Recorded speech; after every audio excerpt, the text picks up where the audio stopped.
Hello everyone, welcome to the nutrition talk today. I hope you've enjoyed the 24-hour Speak Up challenge so far. How are we liking it? Yep. Can I see a show of hands if it's your first time? Yep, anyone done it before? Hands up. Very good.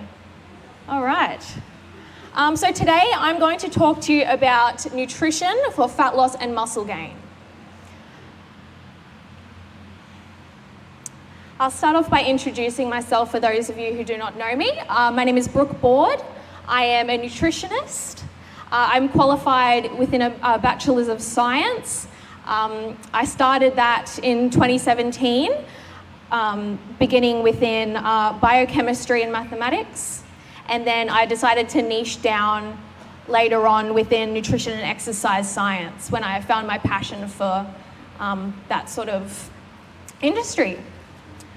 So I've been working freelance for the last couple of years, and I'm going to be continuing my studies next year within a Master's of Dietetics.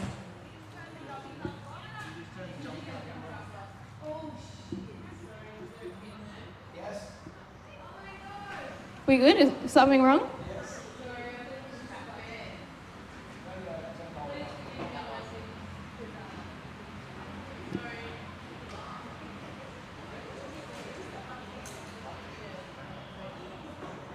All right, so that's, I guess, the boring stuff. I guess we'll get a bit more specific into more about myself. I have specific interests within exercise nutrition, so helping people perform and fuel their workouts and really improving over time, building their strength, building some muscle, that sort of thing.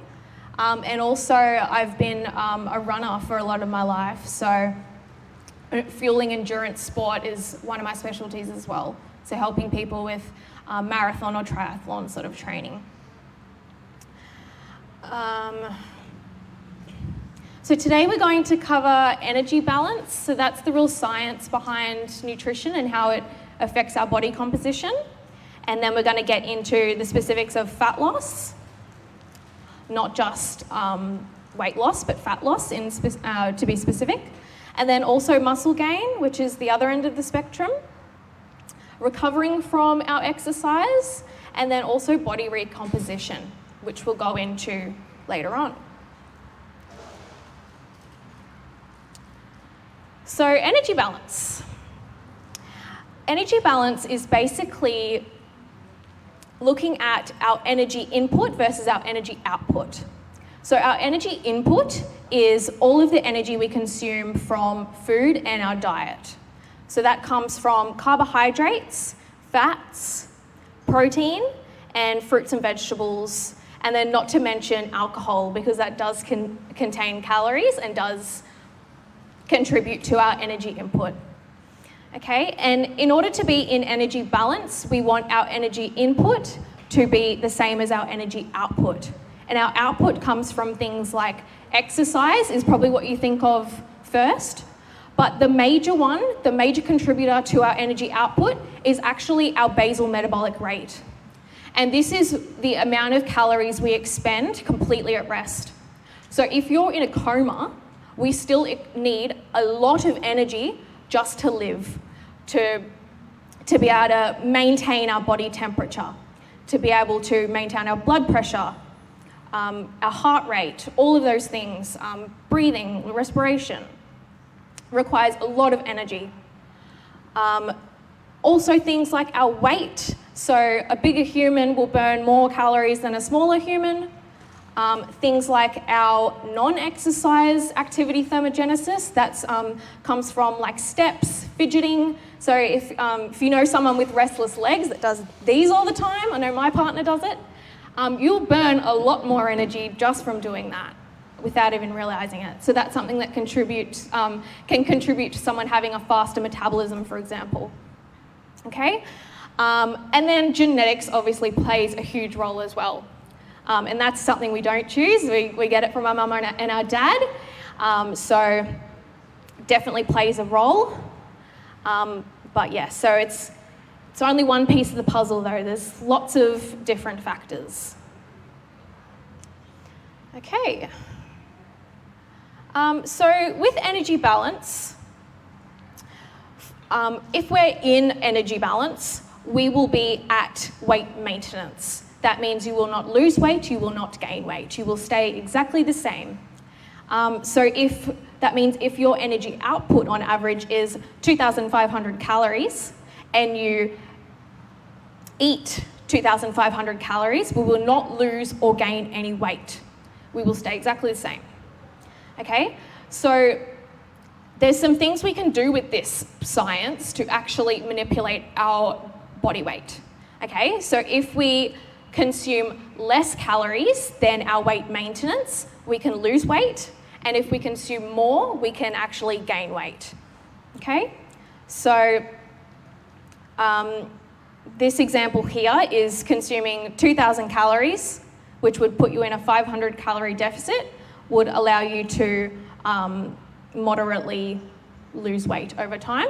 And then putting yourself into a slight surplus of 2,700 calories, for example, would allow you to slowly gain weight and muscle over time.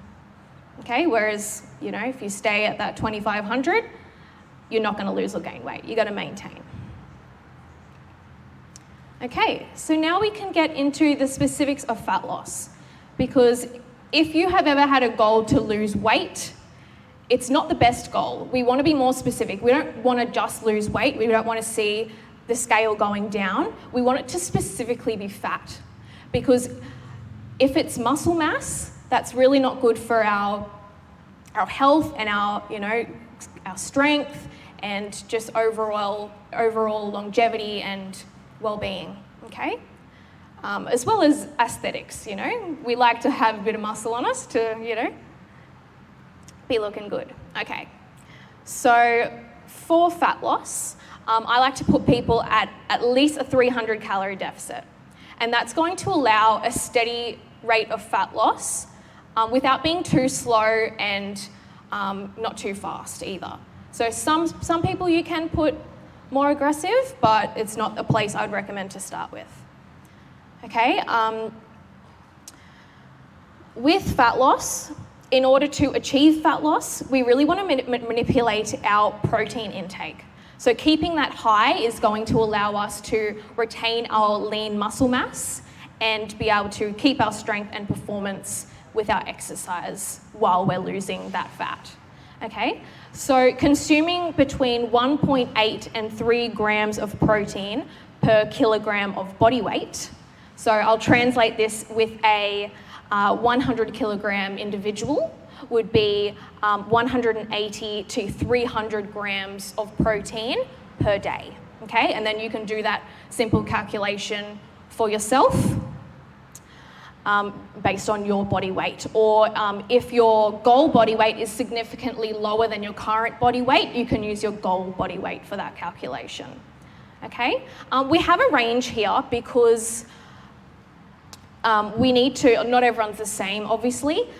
We take the lower end for people who have a higher body fat percentage, and we take the higher end for people who have a lower body fat percentage. So if you're already super lean, for example, if you're trying to get on a bodybuilding stage and, you know, get to super physiological levels of body fat, you really want to go super high protein, because the rate of muscle breakdown during that deficit is going to be significantly higher than if you're someone with a lot more body fat. Okay, as well as other little things, but like genetics, for example, but mainly your body fat percentage is the main contributor there. Okay. Some more considerations for fat loss is really focusing on your lean proteins and fiber and volume. So this is choosing foods that are low in calories but high in volume. So we can really fill up our stomach and feel fuller for longer. So you're not as hungry during the calorie deficit. Okay, so some examples would be like lean chicken breast, as opposed to chicken thigh, choosing fresh berries rather than dried fruits. Another example would be choosing whole grain, so like a 9-grain bread as opposed to white bread, because this higher fiber content is going to actually take a longer time to digest and be absorbed by the body. Therefore, you're fuller for longer and don't get as hungry as often, if that makes sense. So yeah, that's the main things with fat loss. There's obviously a lot more, but we're just going to cover the basics today. As well as, I will just mention one more thing, maintaining exercise. So obviously this doesn't really contribute to nutrition, but if we are in a calorie deficit, we want to be exercising, because if we're not exercising, we're not going to maintain our muscle mass. And that's something that's very important for losing fat and not just muscle. Okay, next, muscle gain. So this is on the other end of the spectrum when it comes to fat loss. So we're going to do basically the complete opposite thing. We want to be in a calorie surplus, especially if you're more experienced. It's very difficult to gain more muscle as you get more experienced with lifting weights and all that sort of thing. So if you're more of a beginner, it's a lot easier to gain muscle.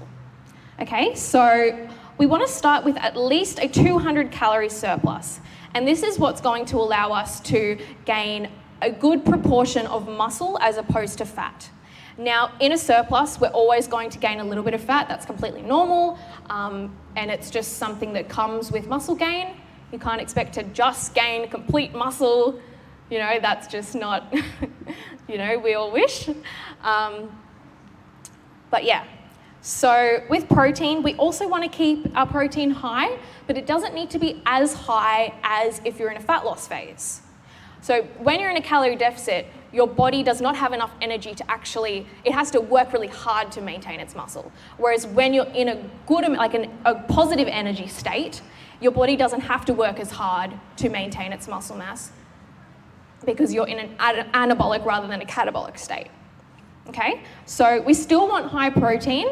So that's at least 1.6 grams of protein per kilogram of body weight. And that's sort of where we see a plateau for muscle gain. So any more than that when you're in a calorie surplus will not lead to any more muscle gain.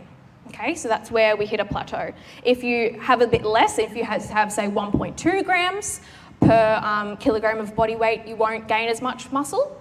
But yeah, the 1.6 is our sweet spot when we are in a calorie surplus. So that would translate to about 160 grams of protein for a 100 kilogram individual, for example. Okay, and so when we're looking at our diet as a whole, we really want to focus on our healthy fats. These come from our mono and polyunsaturated fatty acids. So that's coming from our avocado, extra virgin olive oil, nuts and seeds, those sorts of things, fatty fish, salmon, for example.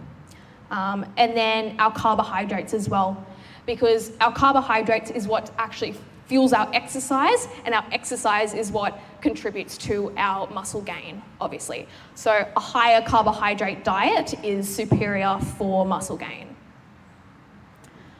Okay, and on the flip side, focusing on lower volume can make it easy for people who struggle with appetite. So if you have a poor appetite and struggle to hit your calorie goals, we can focus on lower volume. So things like nuts and seeds that have a higher amount of calories per gram. And then things like, refined carbohydrates that absorb faster, so like bagels, white rice, those sorts of things that you can eat more of and feel less full. So yeah, the opposite of fat loss, basically. Anyone also, please feel free to stop me at any time, put your hand up if you have any questions, because I don't want you to forget your questions, but there will be time at the end. All right, body recomposition. This is what probably 90% of people come to me and say they want. But it's also the hardest thing to achieve, because we're trying to kill two birds with one stone. We're trying to lose body fat and gain muscle at the exact same time. But these two goals completely contradict each other. okay? Losing something and gaining something. They're two completely different pathways within the body, okay? We can do it though. So if you're a beginner, if you haven't been, if you're new to the gym, if you haven't been exercising for a while, it's a lot easier to do this, as well as if you're a higher body fat percentage, okay? So to achieve this, we want to be at maintenance or in a slight deficit. We want to keep our protein high, same as muscle gain, at least that 1.6 grams of protein per kilogram of body weight. And we really just want to have a balanced diet. So we don't need to cut things out. We just want to have everything in moderation, okay? Because that's what's most sustainable to see results in the long term.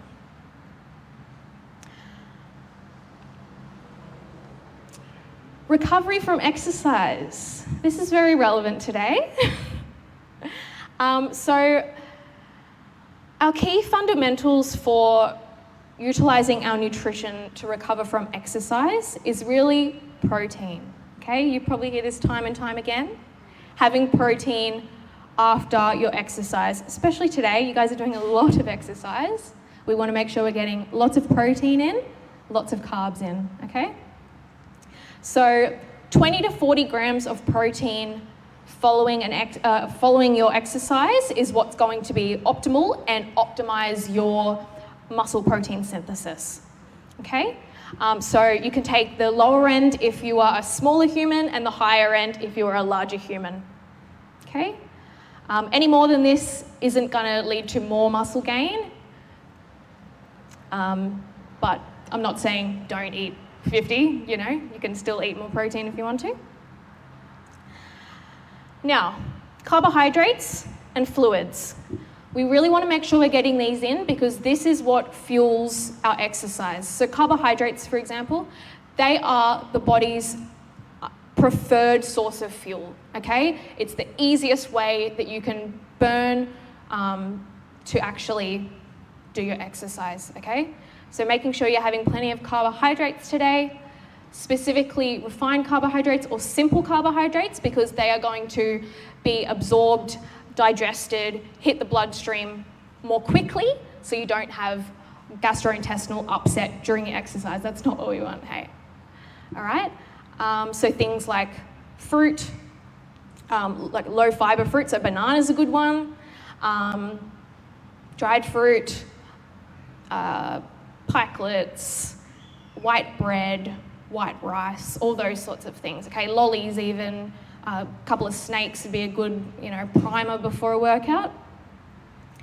And then in terms of the window for recovery, is we really want to make sure we're having that protein serving within a 4-hour window, okay? So if you had breakfast at 8 a.m. and you had a good 30 grams of protein there, you go and do your workout after brekkie, and then you come home, you really want to make sure you're having your lunch at 12 o'clock. Therefore, you've got that 4-hour window, and that's what's going to optimize our recovery from the exercise. Okay, so it's not always about slamming a protein shake 10 minutes as soon as you leave the gym. It can be necessary if you're incredibly lean and really trying to hold on to muscle mass, but for the general population, it's really not necessary. Okay, gonna move on. So in summary, if the goal is fat loss, we want to be in a calorie deficit. We want to keep our protein high, around that 1.8 grams of protein per kilogram at least. We want to have higher volume of eating, so choosing low calorie, higher volume foods is going to keep us fuller and help us actually stick to our deficit. Sleep is one thing I didn't mention previously either. If we aren't getting enough sleep, we actually lose less fat and we lose more muscle mass, okay? So there has been studies where they had 2 groups of individuals. One of them, they said, you're gonna sleep 6 hours a night. One of them said, you're gonna get at least 8 hours a night. They put both groups into a calorie deficit, and the group that got more sleep lost more fat and held on to more muscle mass, and the group that only got 6 hours of sleep lost significantly more muscle mass and significantly less fat. Okay, so that really shows that sleep is super important if we are wanting to lose weight, because that's really where we recover, okay? Because if we're not recovering adequately, we're not going to be able to perform as well in the gym and be able to maintain that muscle mass, if that makes sense. Okay? We can always manipulate our energy output as well. So if you want to put yourself into a calorie deficit, we can also increase our step count. So that's going to increase your maintenance calories in a way, because the more you move, the higher your maintenance calories is going to be. And yeah, so that's one thing we can do as well. And then with muscle gain, we want to be in a calorie surplus. We want to have at least moderate protein, 1.6 grams per kilogram of body weight. Having lower volume of eating, so utilising things like nut butters is excellent, and bagels, having whole eggs rather than egg whites, choosing fattier cuts of meat than lean cuts of meat, those sorts of things. High-fat dairy as well, so having full cream milk rather than skim milk if you're trying to gain muscle. And then lowering your step count as well. So if you're trying to gain muscle but you're doing 15,000 steps a day, it's going to make it really hard. Okay, so reducing that is going to lower your maintenance calories and allow you to be in a surplus more easily. Okay? If we want to do both, I don't recommend it, especially if you're wanting to see results at a good rate, because that's, you know, motivating to be able to see results. But it is possible, especially if you're a beginner. So we want to focus on at least calorie maintenance, slight deficit possibly, keeping our protein moderate, at least that 1.6 grams per kilogram of body weight, focusing on balanced eating, getting enough sleep as always. I recommend that for everyone, no matter your goal. And then just whatever your baseline step count is totally fine. Okay, this is just a little plug at my nutrition coaching services. I do write meal plans, and if you did the Genfit challenge, I wrote the meal plans for that, so if you want to join in the next one, you're more than welcome.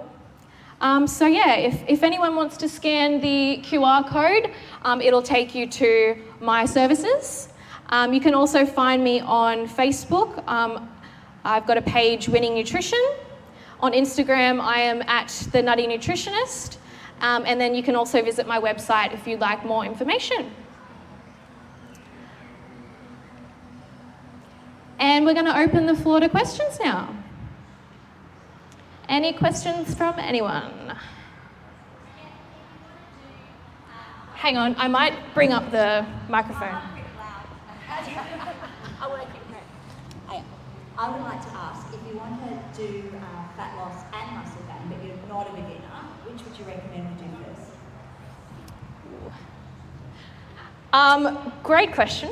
I hear this a lot. So obviously, you're going to hate this answer, but it really depends on the person. So if you have a higher body fat percentage, maybe you're not super confident in your body, maybe it's good to go into a slight deficit first until you're at a point where you're comfortable, and then putting yourself in a surplus could be a good idea to then focus on muscle gain.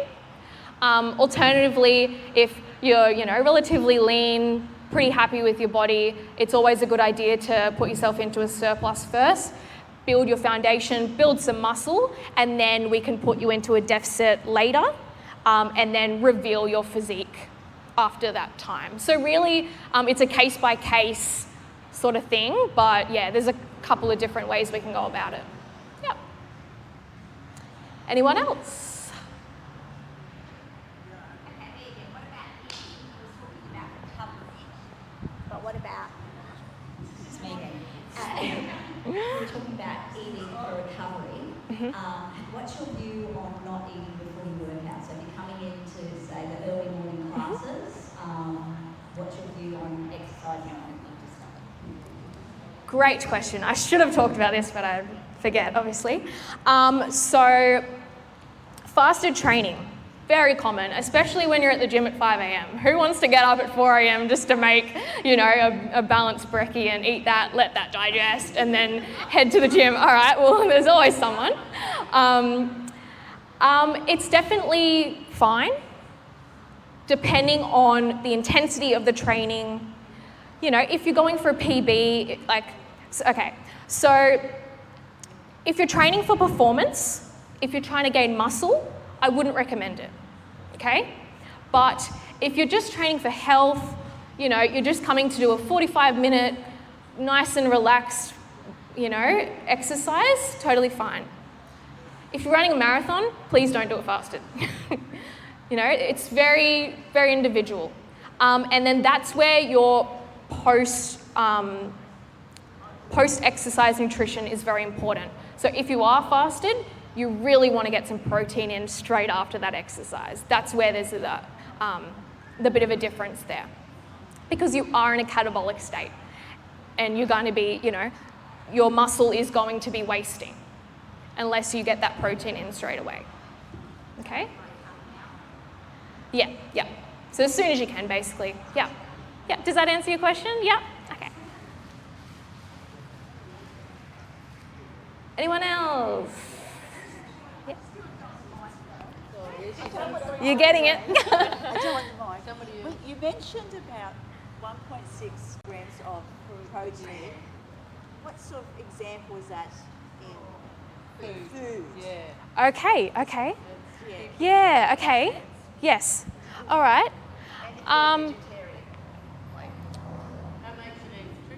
Yeah. Okay, so for a, let's say, 60 kilogram individual, that puts you around the 100 gram mark, okay? So you could divide that into 5 lots of 20 gram servings throughout the day. So you could have your breakfast, morning tea, lunch, afternoon tea, dinner, and you want to aim for at least 20 grams for each of those meals. So that might look like eggs on toast is a good one. So an egg is about 6 grams of protein, 2 of them makes 12.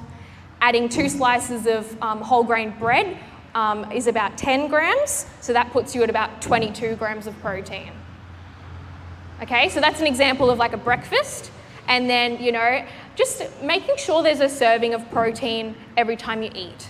So having some chicken with your lunch, having a YoPro with your morning tea and a piece of fruit, having some cheese and crackers in the afternoon, and then your dinner, meat and veg, or whatever you like to do, just making sure it's nice and balanced and you're having at least that 20 grams. Does that answer your question? Yeah? Okay. Anyone else? I don't take any of them, but I really like with all the like pre-workouts and fat burners and stuff that you see all around. Like I know they're marketed really well. Mm-hmm. Are they even like, apart from getting your heart rate up Mm-hmm. because they're full of caffeine, is there any even need to spend the money on them, or if you've, like you said, had a good breakfast with a good amount of energy in the morning, and then you come and train, you have protein, is that just as effective as taking a scoop of pre-workout? Great question, thank you. Okay, so fat burners, if you like them, if it's like a bit of a routine that you like to get up in the morning, have your fat burner, romanticize it, and it makes your morning, please go ahead, do it. But also having a cup of coffee is going to give you mostly the same result, okay? So caffeine is really good before exercise. It will actually improve your performance. So they've shown in the research having 3 to 6 milligrams of caffeine per kilogram of body weight is actually going to lead to better performance outcomes, okay? And having that about 60 minutes prior to your workout is what's going to be optimal. So having your scoop of pre-workout, it actually is going to help, and you probably notice the difference as well. It might let you push out a couple more reps or, you know, sprint a little bit faster, you know? Yeah, but you don't need it either. So, yeah, have it if you like it, but coffee's gonna give you almost the same results either, you know? And it's another expense as well, you know, cost of living. Yeah. But yeah, if you love it, I'm not going to tell you not to have it. I know some people love the tingles from the beta-alanine, so I hate it, but you do you.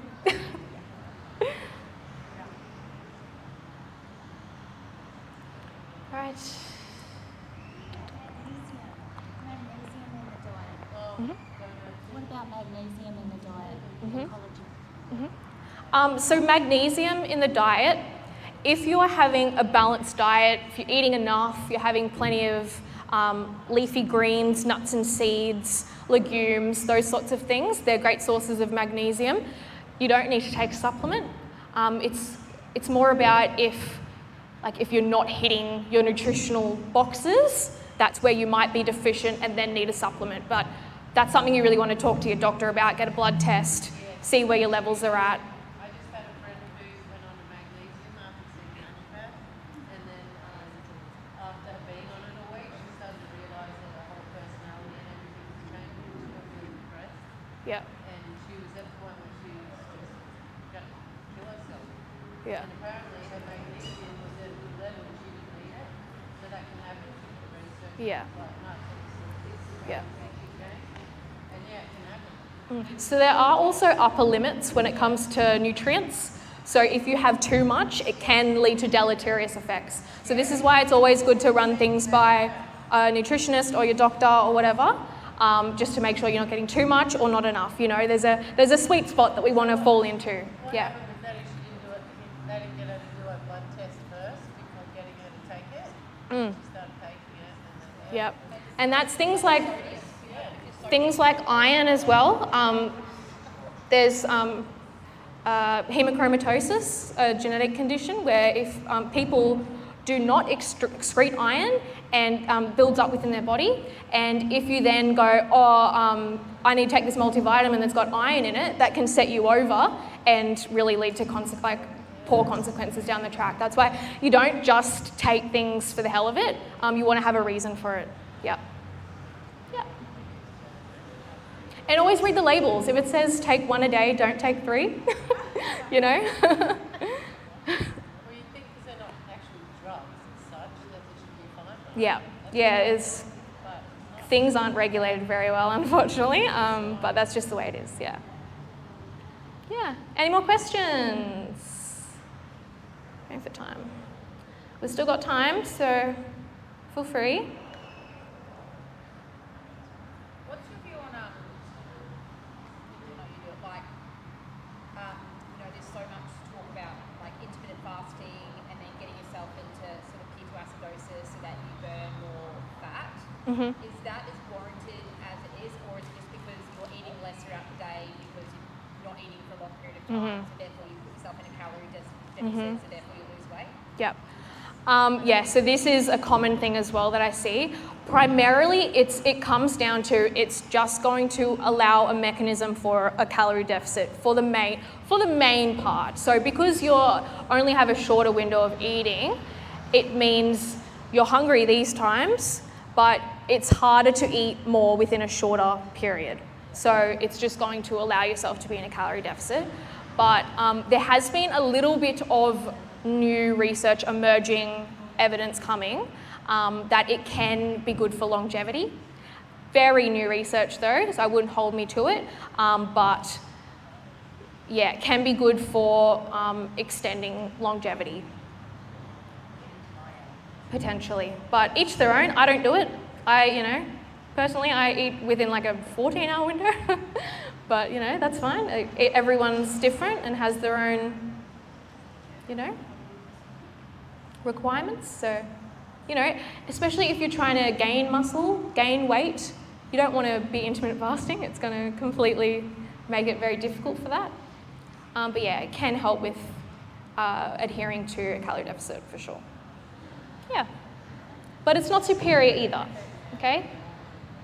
So if you're eating you know, a 500 calorie deficit within an 8-hour window versus a 12-hour window, you're not going to lose more fat in the 8-hour window. It's going to lead to the exact same fat loss. Okay? It just might make it a little bit easier for you if you're that way inclined. You know, if you're someone who's not hungry in the mornings, it could be better. I don't know about you, but I wake up and I'm ravenous, so it doesn't work for me. But yeah, everyone's different. You've got to find what works for you.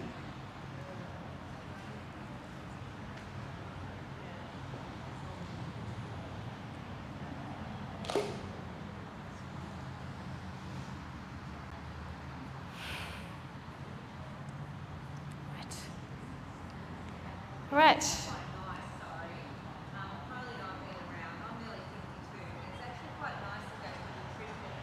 Seminar where you actually were talking in the 2000s calories rather than in the few years back everything was so based 1200 calories. So thank you so much. Oh, you're welcome. It's really important to the macronutrients. And Yeah. It's actually quite cleansing just to listen to how comes about nutrition and research and evidence-based, and nothing's a cookie like the same, and then everyone's different. You got to work on what works for you. Yeah. Thank you, that means a lot. I'm a huge advocate for eating enough, fueling. Yeah. We want to feel good. We want to have the energy to live our lives, you know? Not 1,200 calories, that sounds miserable. Yeah. Do I have to drink coffee to have energy all day? Because I get tired. Yep. If you're used to having, you know, 4-5 coffees a day. Most people I know drink coffee, and Yeah. I find that I start going, like, I don't have any caffeine in my day, Okay. except, you know, the energy drink for exercise. But when I don't have that, I find I'm extremely tired. Okay. So the thing about coffee and caffeine, it doesn't actually give us energy, okay? Unless we're having it with milk or sugar, because we have to remember energy comes from calories, which comes from food, okay? So if we're having a shot of espresso, that's not actually providing energy.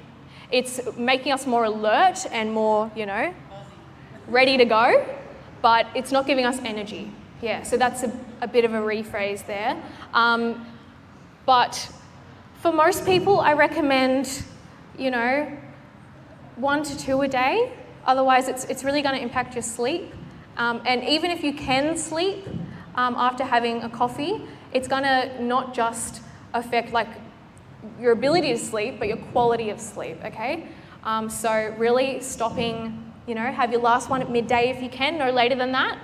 And especially everyone's different. People metabolize caffeine at a different rate. So you have to find what works for you as well. Yep. Like I know I'm a slow metabolizer, so even if I had one at midday, I'd be like, you know, still awake at, you know, when I'm trying to go to sleep. But so I stick to 1 a day. Yeah. What's your thoughts for our shift workers? Because often, like, doing a night shift or being called out at night, supplementing with like caffeine or like melatonin in the morning to go to bed. Like at night, if I'm up at work, I'll have 2 coffees at night and then come home and obviously try to sleep.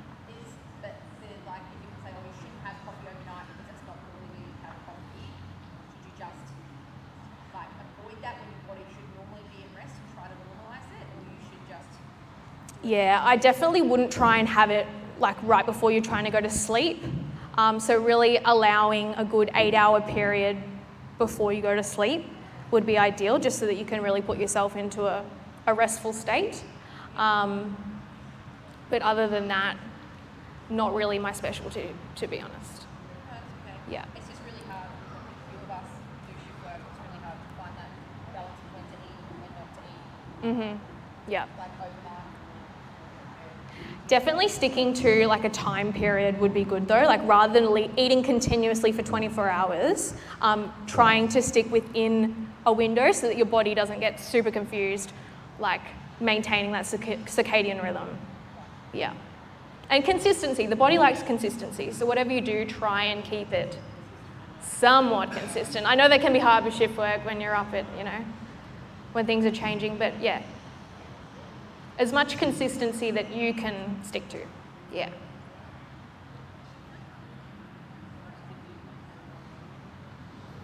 Right.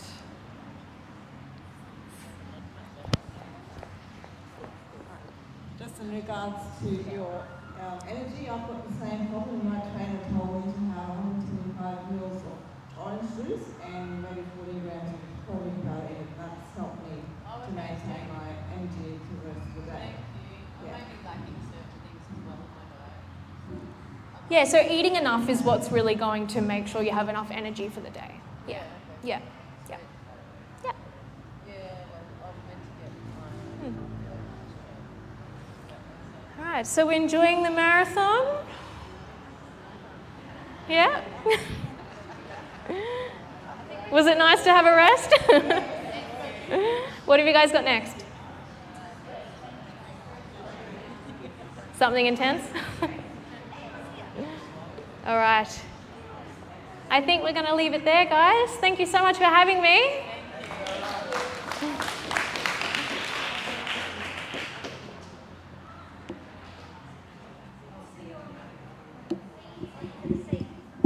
Do you